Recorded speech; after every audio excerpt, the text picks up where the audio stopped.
2026年8月8日，香港的天氣一如既往地悶熱，空氣中卻似乎瀰漫着一種異樣的躁動。娛樂板塊的編輯們幾乎被同一條猛料點燃了神經，標題驚悚得仿佛能刺穿屏幕。獨家納幕 ，Lucas 赴澳留學關鍵推手竟是張柏芝。謝霆鋒得知後飆罵經紀人，這短短一行字，像投入沸騰油鍋的一滴冷水，瞬間炸開了鍋。社交平台上，各路大 V 紛紛轉發評論歐里、惋惜的、嘲諷的、看熱鬧不嫌事大的聲音交織成一片喧囂的海洋。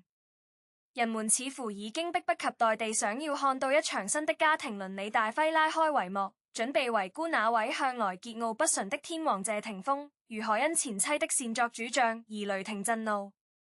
然而，在所有這些被情緒和臆測填滿的文字背後，一個越發清晰的輪廓正透過層層迷霧浮現出來。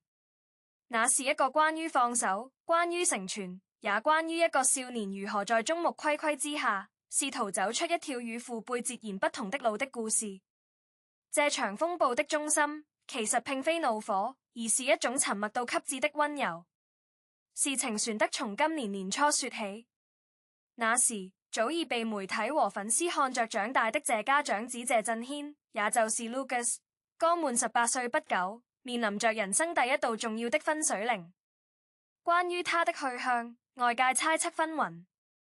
因為謝家一門皆是學霸基因的傳聞由來已久，更何況港媒曾言之鑿鑿地披露過 Lucas 的 IB 成績近乎滿分，更是在國際物理競賽中斬獲金獎。苦多人理所當然地認為劍橋大學物理系的錄取通知書已是他囊中之物。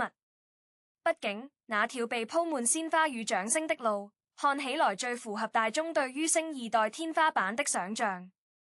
然而劇情在2026年初突然急轉直下， Lucas 並沒有出現在倫敦的暗雨裏，而是被路人拍到扛着沉重的合成器，獨自穿梭在悉尼陽光明媚的街頭。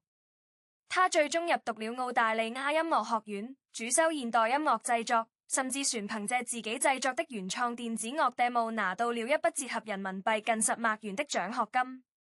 這一算擲無異於在平靜的湖面投下巨石。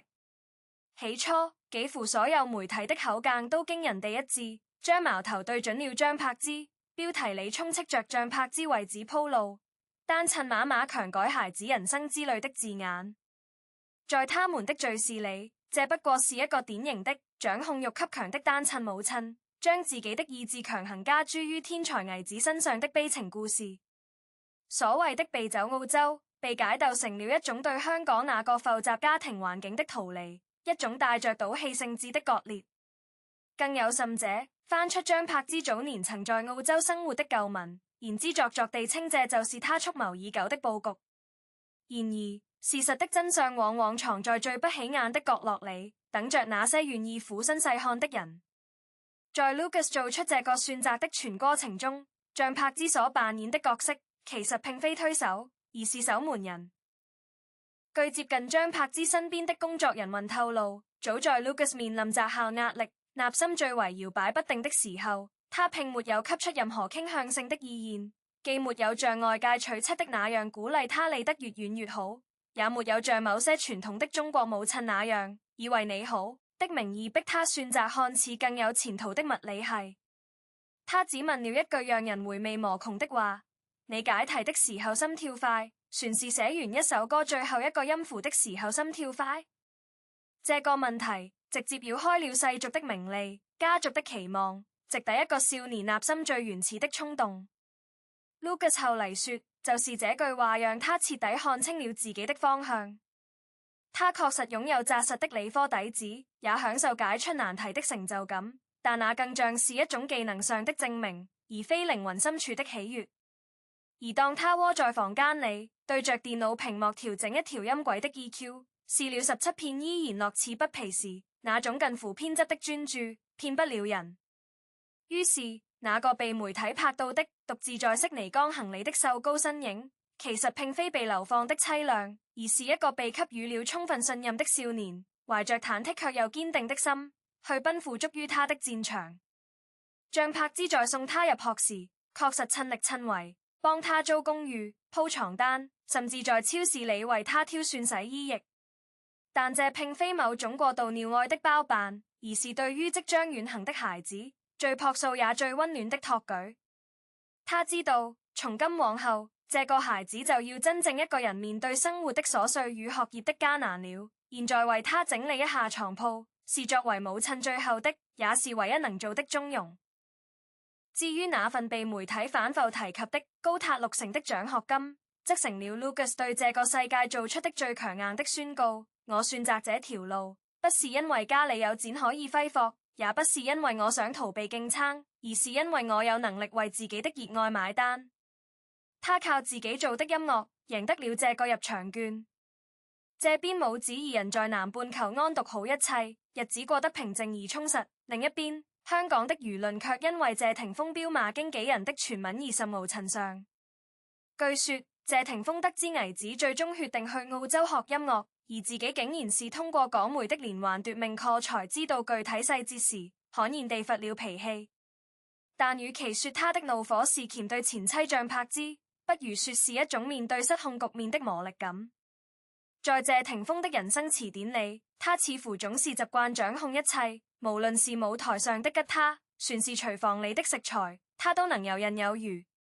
然而，在長子 Lucas 的成長軌跡上，他卻不得不承認自己早已是個局外人。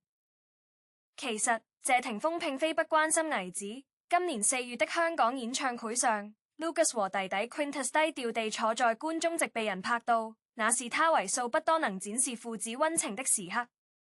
他也拒在間下時帶着工具箱去和兒子一起組裝飛機模型，或者在深夜發一段老式古機的採樣音色過去，被注視是這個節奏型。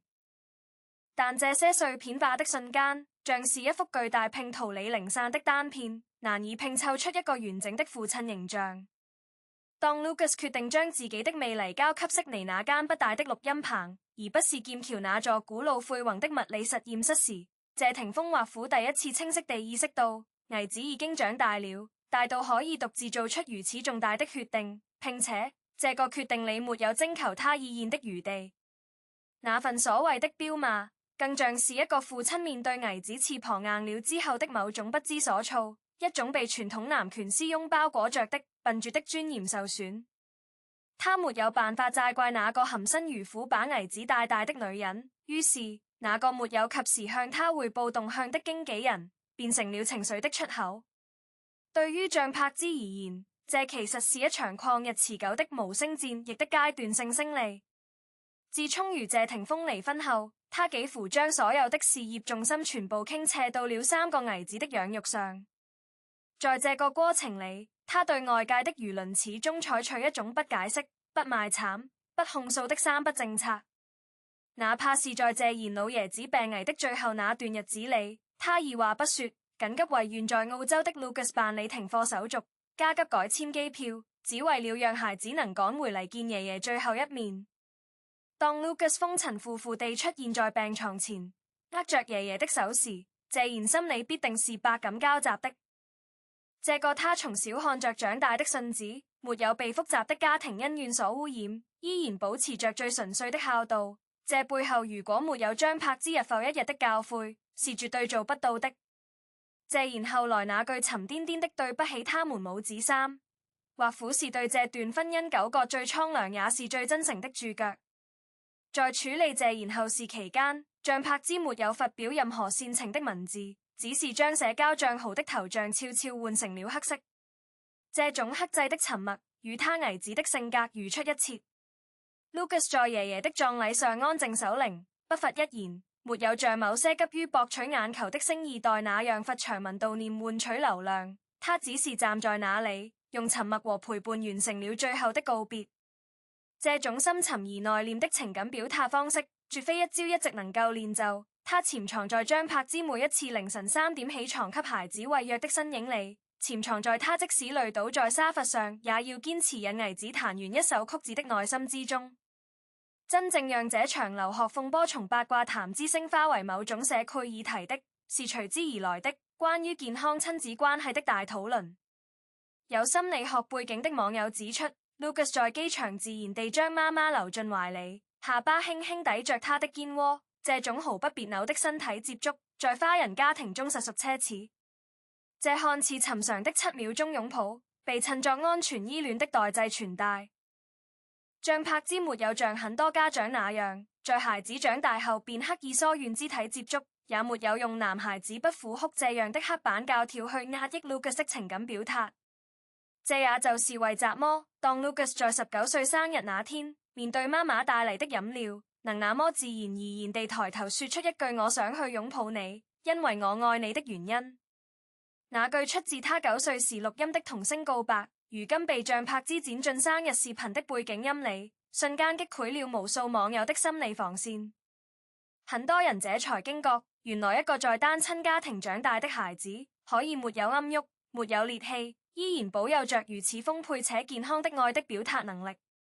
他不必背負父母過往恩怨的十字架，也不必成為任何人手裡炫耀的資本或攻擊對方的武器。他只是他自己。反觀這場傳聞中謝霆鋒的暴怒，倒顯得有點像是舊時代父權最後的掙扎。在傳統的華人家庭倫理劇中，父親往往扮演着那個為子女定調子的角色，尤其是在謝家這樣家世顯赫的門庭，一個物理高材生突然跑去玩電子樂，在上一輩看來，多少有些不務正業的味道。但是時代真的變了。像柏茲用15年的陪伴，向世人展示了一種更為先進的育人理念，讓育不是雕刻，而是灌溉。他沒有把 Lucas 雕刻成謝霆鋒的翻版，也沒有把他塑造成自己人生遺憾的補償。他允許他長成自己本來的樣子，哪怕那個樣子要遠離香港，遠離鎂光燈，甚至要遠離那個曾經看似完美的人生劇本。據知情人士透露，像柏茲將謝霆鋒每年支付的高額撫養費全部存入銀行，分文未動，明確表示那是孩子們未來的教育基金或創業儲備，而日常生活開銷全靠他自己接氣，上綜藝一分一毫賺嚟。他甚至攜帶着兒子們一起整理家中賬單，讓他們直觀地感受生活的壓力，明白經濟獨立的重要性。這種看似強硬的獨立，恰恰給了 Lucas 最寬鬆的選擇空間，因為他不缺錢，所以不必為了錢去選一個自己不喜歡的專業；因為他看過媽媽怎麼辛苦賺錢，所以更懂得珍惜自己拿到的每一分獎學金。在澳洲端盤子，教小孩打鼓，時薪18澳幣也做得津津有味。至於謝霆鋒那句被媒體無限放大的飆罵，隨着時間推移，漸漸顯露出他真實的面目。那並非是鉗對象柏茲的指責，而是一個父親對自己的缺席感到懊惱的應激反應。Lucas 手機裡存着媽媽教他用咖啡機的語音，也存着爸爸發來的那些晦澀的音樂採樣片段。這兩個大人其實都在用自己的方式與孩子建立連接，只不過像柏茲的連接方式是細水長流的，融入骨血裡的陪伴，而謝霆鋒的連接方式更像是隔着一道太平洋的偶爾發射的信號。當那道信號沒能及時收到回波時，他的煩躁可想而知。但謝霆鋒終究是聰明的，或者說他是深愛這個兒子的。當 Lucas 在澳洲的錄音棚裡做出第一首成品，當那張名為《Before the Light》的黑膠小樣被樂評人稱讚編曲裡藏了粵語童謠的變奏時，謝霆鋒沉默了。他沒有在社交賬號上轉發吹捧，也沒有去爭奪這份教育成果的署名權。他只是在某個深夜，把兒子那首略顯粗糙的 demo 發給了自己相熟的資深音樂製作人，附了一句：幫我看看，哪裡旋能更好。這種別扭的、不肯宣之於口的驕傲，或許也是足於謝霆鋒獨特的父愛表達。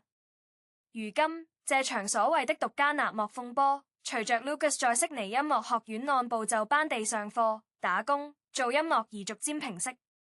他又一次被網友偶遇，不再是機場那種被長槍短炮包圍的混亂場面，而是在唐人街一家開了30年的老唱片店裡，他正幫老闆整理庫存，換一毒叉燒飯加一罐冰啤酒。照片裡的他穿着簡單的衛衣，背着幾十塊剪的帆布袋，挑碟片的眼神專注而老練。店主說這小子耳朵毒，能聽出唱片是那個年代的母帶。這個畫面遠比任何豪門恩怨的狗血劇都來得動人。他沒有坐在爸爸的 VIP 包廂裏看演唱會，也沒有借着媽媽的名氣去參加綜藝撈金。他只是一個在異國他鄉，為了一個音符國境，為了下個月房租盤算，為了自己熱愛的事而閃閃發光的普通青年。而像柏茲依然保持着他一貫的低調，偶爾在社交賬號上發一段模糊的危子彈琴的片段，畫面抖得厲害，收音也不清，但能隱約聽見他在哼唱新的副歌。他不愧去解釋那條標題驚悚的新聞，也不愧替謝霆鋒的怒火滅火。他只是把日子過成了最踏實的樣子。或許對於 Lucas 而言，父母離婚這件事早已不再是一個需要被治癒的傷口。他曾在一次被問及爸媽分開潰不潰別扭時，咬着頭笑着說：他們不用湊一塊人演完整家庭，我們三個人各自舒服就夠了。這種清醒的認知，讓無數在破碎家庭中長大的人破防。原來最高級的家庭教育，不是擁持一個貌合神離的空殼，而是即使分開了，也能各自給予孩子不缺席的愛，並允許孩子在這份愛中從容地選擇自己想走的路。那所謂的留學關鍵推手，從不是雜魔陰謀詭計，而是張柏芝用15年如一日沉默而堅定的母愛，為孩子鋪就的通往獨立人格的必經之路。而謝霆鋒的飆罵，在這份厚重的情感面前，終究不過是一聲輕輕墜地的嘆息。